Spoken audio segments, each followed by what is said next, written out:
The headline in a news article caught my attention. Kelsey Grammer, star of Cheers and Frasier, cursed God after his sister's murder. Then I caught the byline, until love restored his faith. I'm not a fan of network television, and I never watch it. I remember catching Kelsey a couple of times for a moment or so on Cheers, but that's about it. I did know that he's one of the more conservative actors in Hollywood, but that's about it. The headline seemed positive, but there was something missing. I thought, well, perhaps the writer of this article was being less than precise. What did it mean to have his faith restored by love? So I checked out the story further, and the facts were stunning. In 1975, his sister was raped and brutally murdered when Kelsey was 18. This shook Grammer's faith in God. This tragedy was in addition to the senseless murder of his father 7 years earlier, who was shot during a home invasion. And in addition, 5 years after the loss of his sister, his twin half-brothers, Billy and Stephen, were both killed by a shark attack during a scuba dive in the Caribbean. Because of all this, Kelsey Grammer admits he cursed God. But what about you? Have you ever cursed God? Many have by saying GD as a curse, but actually shaking your fist at heaven and cursing God? Well, if you have, I offer some words of warning and words of hope. Keep watching. Hi, I'm Bob Larson. Millions around the world know me as the real exorcist. I've battled demons for 5 decades.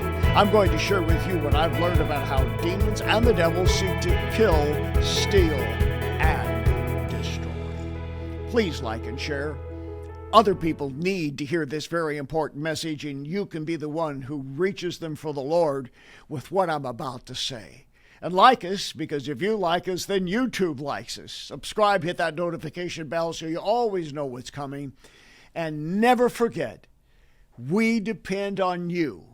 I'm talking to you for your tithes, your offerings, and your gifts to support this ministry. Thank you so much for doing that.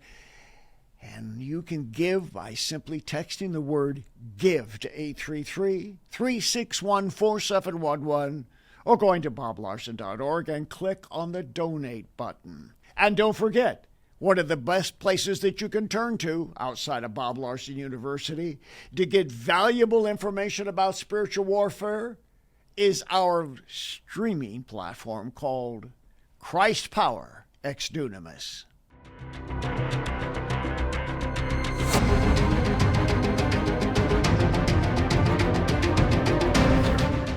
Sword of the Spirit.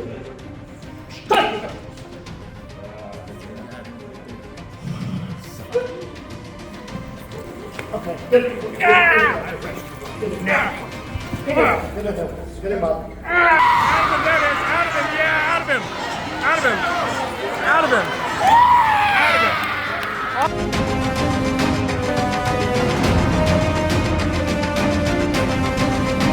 Are you listening? Get rid of the bad people in your life. Okay? The people that are dragging you down. The people who are not healthy emotionally, who may have addictions of their own, problems of their own. You're not an evangelist to save them. You are a leper needing healed by Jesus.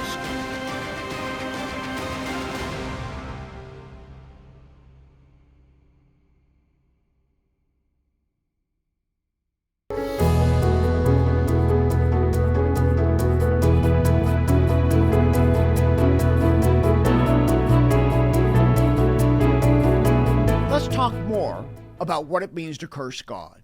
Kelsey Grammer is to be credited that with all this trauma that we just talked about, he didn't become a lifelong alcoholic or drug addict, but he admits that he became so distraught that he cursed God.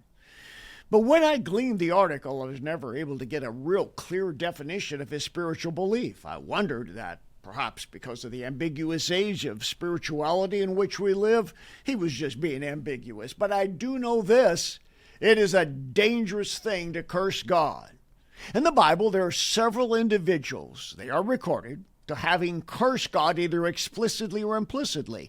One notable example is the son of an Israelite woman and an Egyptian father described in Leviticus chapter 24. He was taken before Moses for cursing the Lord's name, And additionally, Job's wife, in her despair, suggested that he curse God, implying a lack of faith in God's justice. And in Revelation 16, we see the description of people cursing God for their suffering. And this highlights the human tendency always to blame God when something goes wrong. In the Bible, cursing God is considered a serious offense, ranging from punishment within one's lifetime to eternal judgment. The Old Testament outlines specific punishments for blasphemy, while the New Testament emphasizes the eternal nature of certain sins. And Exodus 20, verse 7 says plainly, "Thou shalt not take the name of the Lord thy God in vain, for the Lord will not hold him guiltless that taketh his name in vain."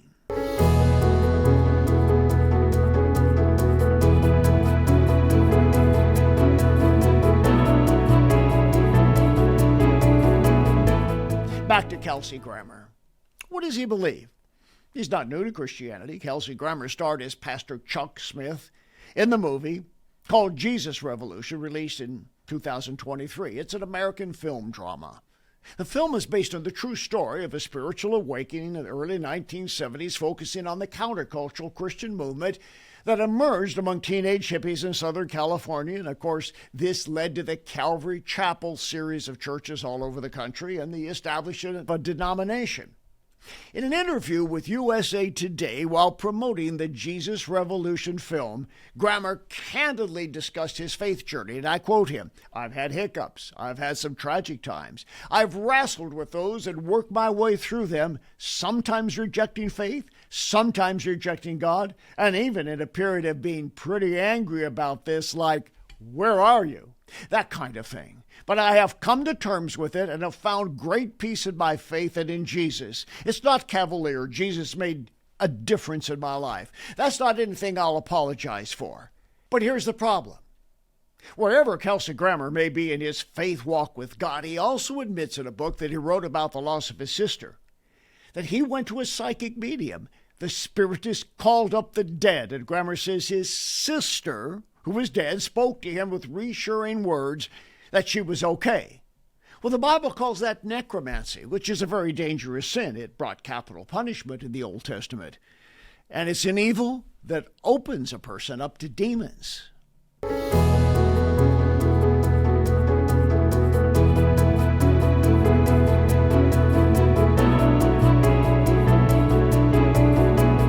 So what happened to Kelsey Grammer after he cursed God? When it comes to those of us who understand spiritual warfare and we recognize the danger of what Kelsey Grammer did, how do we react to something like this, an admission of cursing God? Obviously, whatever the core faith Mr. Grammer follows, he's a little bit confused about the Bible, perhaps. But that evaluation would apply to the majority of Christians in America. I know, because every day people come to me for spiritual help, and most of them are confessing Christians, and yet at some point in their life, they engaged in sorcery by various New Age practices, including seeking psychics. Unfortunately, the deception of Grammer is all too common. If an individual does not clearly base their faith on a constant reading of the Bible, and they have awareness of the demonic, it is very easy to fall into the trap of Satan. Just one visit to a psychic crosses a spiritual line that can lead to demonization. The devil is only looking for one door to get inside someone's soul, but most people have opened many doors, maybe you. And people who go to psychics and fortune tellers usually engage in other forms of divination, and these pursuits follow patterns. They first take the bait with no evil intention. Perhaps they're facing a life crisis like the death of a loved one. Such was the case with Kelsey Grammer. They can't see any harm in speaking to the dead, the dearly departed, so they contact someone who practices what the Bible calls necromancy. That's a sin in the Old Testament that thoroughly brought capital punishment. It doesn't matter if a person means well when they visit a psychic witch or have evil intentions. It is still rebellion, according to 1 Samuel 16:23. Rebellion is as the sin of witchcraft. Spiritual connection with the forces of evil is what counts. The intention of King Saul when he went to the psychic known as the Witch of Endor seemed good. He just wanted to hear from his old friend, the prophet Samuel, hoping to get a word that would help him to lead the kingdom. But because of his disobedience, he lost his kingdom and his sons died.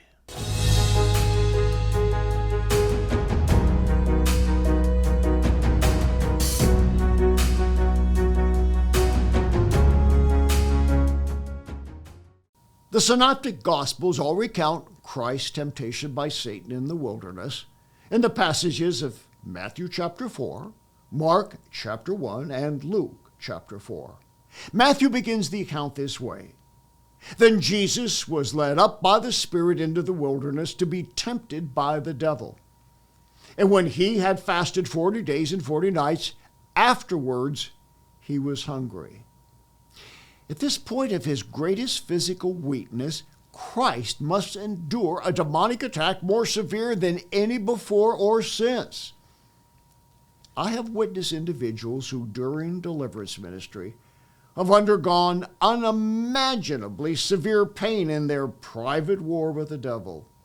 I've heard them scream in agony as their joints were dislocated. Some describe the feeling of internal snakes crawling under their skin and biting them with fangs from the inside out. Certain individuals have spoken of mental pressure so strong they felt as if their brain would explode.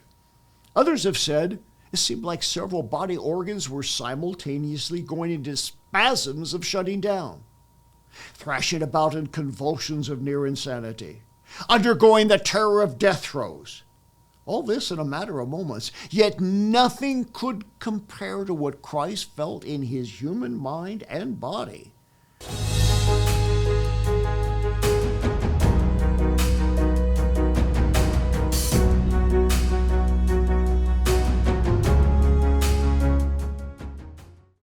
So what do we conclude from all of this?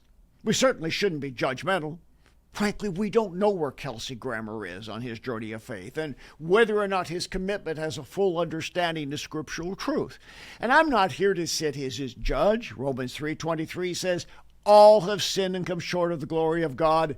And Ephesians 2:8-9 clearly shows us that only through the grace of God does any of us come into a relationship with the Lord. I am not sitting in judgment over the condition of his private beliefs, but I am using him as a spiritual warning to anyone who calls himself a Christian and dabbles in the occult.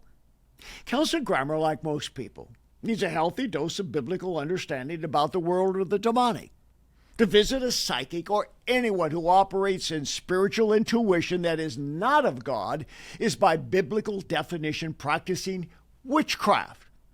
And that's a truth that we must avoid this at all costs. Read Deuteronomy chapter 18 and you'll see.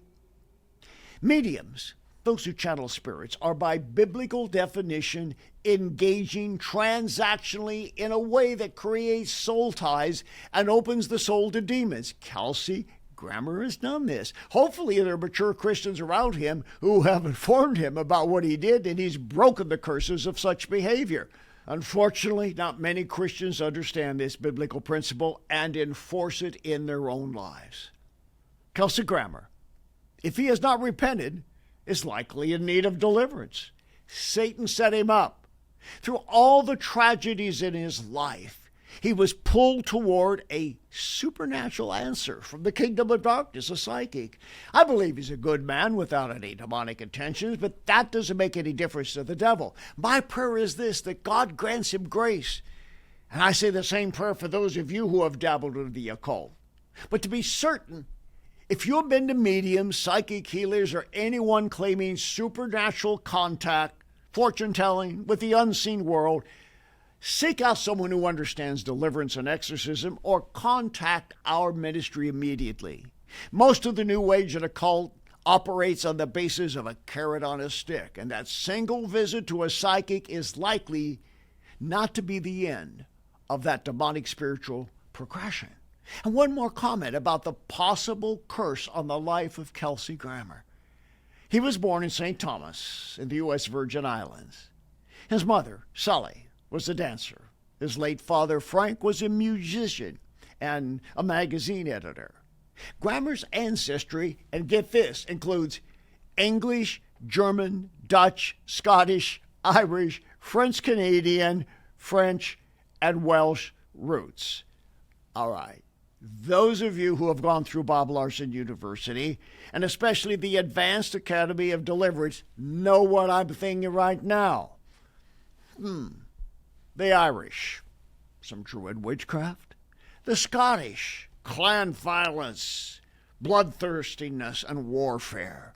The English, always fighting over religion, and very immoral and ungodly with some of the past regimes of their kings. The Germans, I'm half German, paganism, Nordic, Viking, godless influences.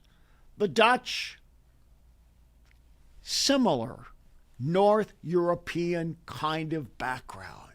And the Welsh, well, short distance from the Druids of Ireland, and you have a lot of witchcraft there. I think I now understand why his family may have lived under a curse of death because of this generational root. I'm just speculating. And why Kelsey almost got spiritually derailed into full-blown occultism. Do you have an unusual amount of tragedies in your life like Kelsey? Have you ever cursed God or felt tempted to? Have you engaged in a non-biblical source of supernatural information for help like the occult? Well, get help now and get it quickly. And that's why this ministry is here for you. I am here for you through a virtual or personal encounter. We have associate ministers who are highly trained and our Do What Jesus Did teams all over the world offer help. So we're not just talking about a problem here, we're talking about solutions. And if you have cursed God, don't fall into the trap that the devil wants to get you into, which is, it's over. You've blasphemed God. It's done. You're damned. You can't be forgiven. Yes, you can. The grace of God is much greater than anything you did rashly in a moment in which you weren't thinking straight because of, for example, with Mr. Grammer, a terrible tragedy in your life. God is gracious. He is merciful. But what you did was dangerous. And it may have made an opening of evil spirits to come in because of your anger toward God. Well, don't worry about it. Get it dealt with. Repent of it. Get some deliverance. Get some healing for it. And you won't have to go through life wondering what's going to happen to me because I curse God. Thank you so much for supporting this ministry. Thanks to each and every one of you who share your tithes and offerings and make it all happen. If you appreciate this message today, the time, attention, the effort that we put into making sure that people understand this issue about having cursed God, a lot of people have done it, then express that appreciation, keep this message alive, and keep us on to the next podcast where more valuable teaching will be taking place through the power of the Holy Spirit. Go right now. Go to boblawson.org. Hit the button donate. Stand by this ministry so that many millions all over the world can get free, stay free, and live free. Your financial support and prayers make it possible for us to bring hope for the hurting and freedom to those in spiritual bondage. For the latest information regarding ministry outreaches, go to boblarson.org or call 303-980-1511.